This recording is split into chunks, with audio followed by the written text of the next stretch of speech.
The Lord bless you, precious Heartdwellers.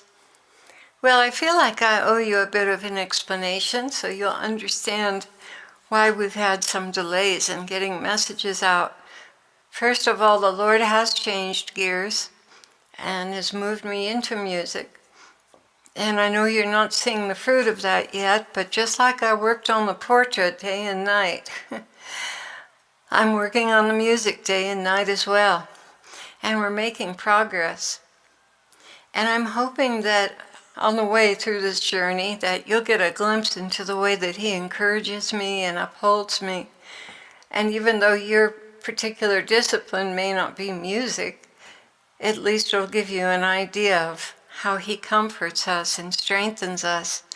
And you won't have fears to approach Him. And you know that whenever He guides us, He provides the grace that we need to be able to do it. And I'm sure that one of the reasons why He hasn't given me something else to do like photography is my pride, because that would be a snap for me. It would be so easy. And besides, then I get my professional head on and I'm absolutely obnoxious to deal with. I even reek to myself, that pride thing and that directive thing. So that's probably why He had me hang up my cameras. But I guess my real vocation has been as a musician, and He saved it until what? Here I am in my 70s, and He's starting out now more seriously than we did at 58, which is when He first brought the gift to mind. So I'm having some mountains to climb. Fear is one, fear of failure, and I just can't afford to fail. I just can't afford to give up because I've committed to the Lord and I've committed to you, and we have to do this. I have to do this. So there's a bit of urgency behind it, but I want you to know that I'm sorry the messages aren't quite as frequent because I'm working so hard on the music. Okay, well, that said, I've been getting letters with some questions, and I wanted to share them with you. A gentleman by the name of Larry has written to me and asked me for questions, and I'm not going to go into the meat of the questions, but I'll just touch on them lightly. He says here in the letter entitled "The Rapture, What Will You Experience?" I would like to ask you if the contents of it is in reference to you, being Clare, your bride, or does the you also apply to the Heartdwellers? Yes, what you will experience in the rapture, absolutely, it has to do with all Heartdwellers. It has to do with everyone who's going to be raptured. Okay, if this is so, would their training for their return to earth be like the training you received during the missing years? Here he's speaking to Jesus. No, this won't be training on earth. This will be training in heaven. The Lord has already explained that to me very carefully. We'll be learning and learning and learning. And when you're in heaven, you already know everything, but there is still a learning curve somehow. And I think it's probably what we're going to need to be able to teach others and how to handle them tenderly and not bruise any. But I'm sure the Lord is going to make all that clear when He takes us to heaven with Him. From reading what would take place upon their return to earth, it would seem that they would be returning to a world that has not experienced the chaos of the Great Tribulation, in which physical survival is the only game in town, so to speak.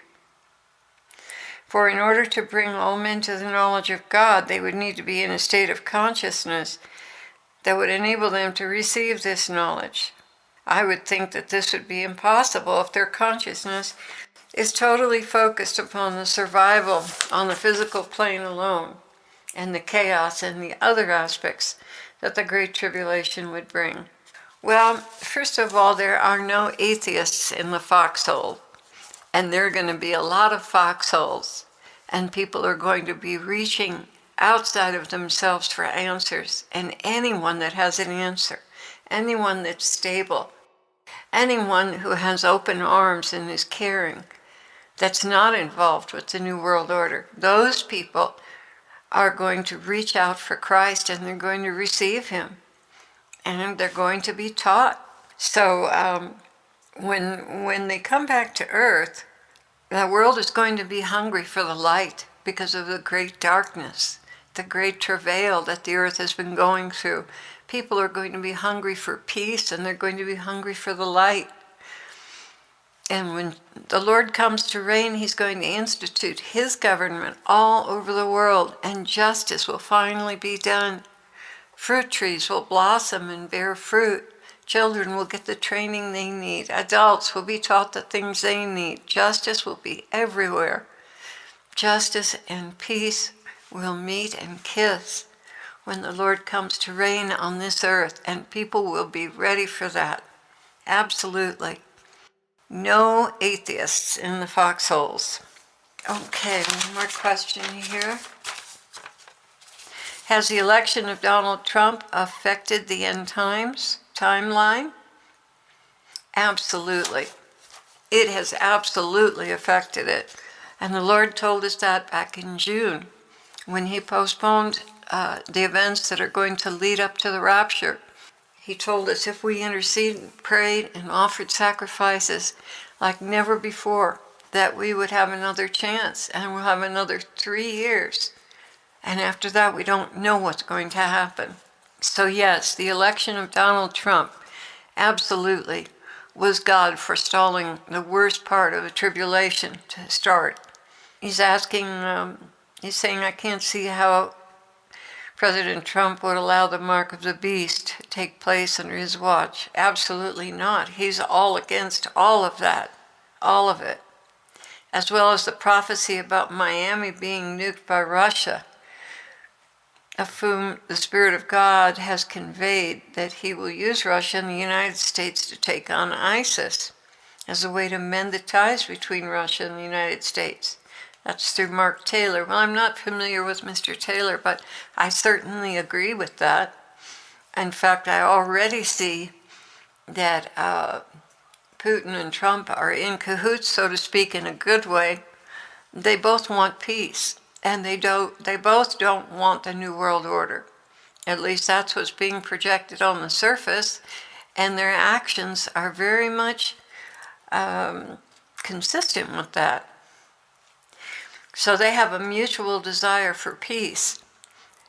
And the New World Order is the one who's behind the bombing of America, the destruction of America. That was given to me many years ago, but it's coming out of Brussels. I saw the Statue of Liberty in Brussels, but I saw missiles being shot out of Brussels. So that's symbolic for a New World Order is going to be the source of that chaos. In closing, I do not fully understand why a sign for the rapture has to be one of calamity.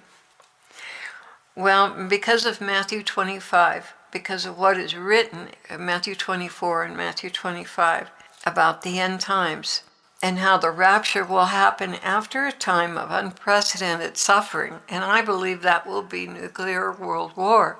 And that when that war is over, that will be the time of the removal of the church. Because as the world is rebuilding, the New World Order is going to reorder everything according to their agenda.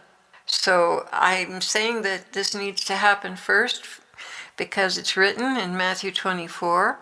And also, this is the word that the Lord has given me about it, that this will happen. And after that, there will be the rapture. Okay, so I hope that answers your questions, Larry. Now let's see what we have here.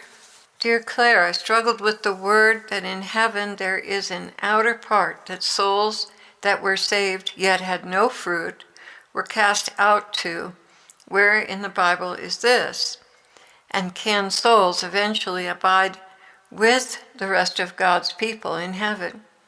Well, heaven is one giant gargantuan place. It's just immense, with many, many different realities and planes.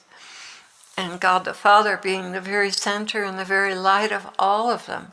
And in the scripture it's written, some will be saved. Not all will be saved, but some will be saved as if going through a fire. and they'll be stripped of things. And the Lord talks quite a bit about the rewards of the servants that were faithful and the chastisement of the servants that weren't faithful. And heaven is a place of complete happiness and joy, but it's also a place of order. Well, here I'd like to refer you to Jesse Duplantis, who was actually physically taken to heaven just before he was to preach. And when he walked into the church, a complete hush fell on the church because he was glowing, and he was actually bodily taken to heaven. And he encountered people in heaven who were living in the outer darkness. And the outer darkness was not as bad as it sounds. It was just further away from the throne. And they had to go through that place of the outer darkness. They had to come through it. And the implication was that they were healed from the fruit and the leaves of the trees, the river of life, and that it was a gradual process of being healed and brought into full communion with the rest of heaven. So that's partially where I got this understanding, was from Jesse Duplantis. And the other part of it is that I'm fully aware from my time in heaven that there are concentric circles, and that the brides will be the first circle around the throne of the Father. And then from that point on, according to rank, even as the Lord said, some who have been given 5 talents will bring forth 10, some who have been given 2 will bring forth 4. The reward is commensurate. Even the Lord says, I will reward you according to your works, according to what you've done. Salvation doesn't come by works, but the awards come by works. And according to how you used every gift that was given to you on earth, that's how the rewards will be passed out. And part of the reward is being closer to the throne. That's the best I can tell you right now. And behold, I come quickly, and my reward is with me, to give every man according as his work shall be. That's Revelation 22:12, the King James Version. And another version, I'm coming quickly, and my reward is with me, to render to every man according to what he has done. So it would make sense to me that those who have done nothing would be further away from the throne of God than those their entire lives, given their entire lives over to serving the Lord. That just is sensible to me. And that would be the inference from coming from Revelation 12.